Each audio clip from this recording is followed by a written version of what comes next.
What's going on, YouTube? I'm Tony. This is Executive Edge. I'd like to thank you for tuning in for another week. When you start at a new organization, you normally have an orientation. The way this orientation should be performed is they should put you in a room by yourself, give you a manual with everything that they expect you to do, every job that they expect you to perform, keep you silent, keep you isolated, make you read that manual from cover to cover, and then after that, they send you out to do your job and you should have no problems whatsoever, correct? No, absolutely not. This is not how you perform training. This is not how training should be done. In case you haven't figured it out, this week we're going to talk about training. The reason why we're going to talk about training is as a result of one of my viewers sending in a question, which first things first, thank you very much for your comment. I appreciate the feedback. Make sure at any time you have a question or a topic that you would like me to cover, feel free to write a comment or reach out to me on my Instagram page, which is Executive Edge 24, or on Facebook at Executive Edge. Through either of these mediums, if you send me something that you want me to cover, I promise you that I will get back to you either personally or in a video. So this viewer wrote, Tony, I have a question. What is reinforcement training? What is refresher training? What is application of training? Are they the same? The first thing that I'm going to say is reinforcement training, refresher training, application of training, whereas they're all similar, they're not exactly the same. Reinforcement training. Reinforcement training focuses on strengthening existing knowledge or skills. Let me give you an example. Say an organization has changed the software that they currently use. When they change the software that they use, they have to make sure that all the members of the organization have knowledge of how to utilize the software.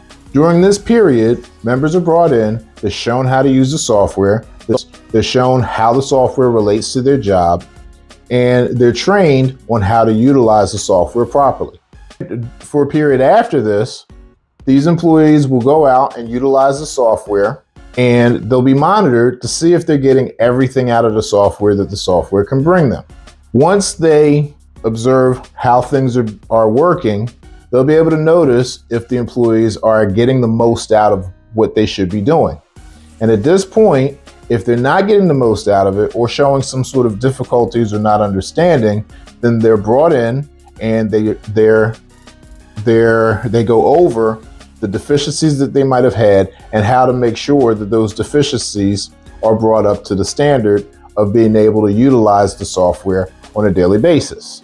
So reinforcement training generally happens when something is changing in the organization regarding how things are done daily or how the organization runs, and they need to make sure that everyone in the organization has the knowledge on the new policies, the new procedures, the new equipment. Refresher training. Refresher training involves updating or refreshing knowledge or skills to keep them current. Let's use healthcare as an example. In healthcare, scientists are always finding new treatments for patients' symptoms. Maybe there's some new drugs that work better than others, or there might be some new equipment that works better than the equipment that they're currently using. So in refresher training, this is usually done on a yearly basis, once a year, and the employees go over any updates in what's currently already being done. They make sure that they review the policies and procedures and make sure that they go over any updates if there's been updates in policies and procedures. The reason for doing this is to make sure that you continually have a high standard and the most advanced knowledge, and in healthcare to make sure that patients are receiving the most up-to-date treatments. So that brings us to application of training. Application of training is the practical use or knowledge of the skills acquired through training. In application of training, whether you're a peer or a supervisor, this is what you're performing every day when you come to work. You're applying the skills and training that you were given throughout your training on the job, either during the probationary period, in orientation, or whenever they instituted new software or there's a new treatment regimen. This is the process of performing the task on a daily basis. Let's talk about supervisors, for instance, or leaders. In most organizations, supervisors are given some sort of leadership development course or some sort of supervisory course that helps give them the skills and knowledge to be able to be an effective supervisor. In many cases, you'll learn things that you might not have learned as a peer, such as conflict resolution. Maybe they're teaching you how to go over the numbers and maintain proper labor numbers, things of that nature. So after you've received your 1 week or 2 weeks of training, however long that it is, now you're sent out into your organization and you're putting the things that they showed you, the training that they gave you, you're putting them to use.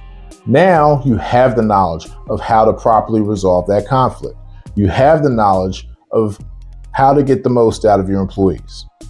So with application of training, this is nothing more than making sure you're performing the tasks that you were trained to do. So those are 3 different types of training: putting training to use, how training works on a daily basis. I hope you enjoyed the content today. Again, I'm Tony. This is Executive Edge. Make sure you hit that subscribe button and the like button. Subscribe to the channel to make sure that we can get this information out to a wider audience. I appreciate all my subscribers. Make sure you tune in again next week for another video. Again, I'm Tony. This is Executive Edge. Keep being a great leader.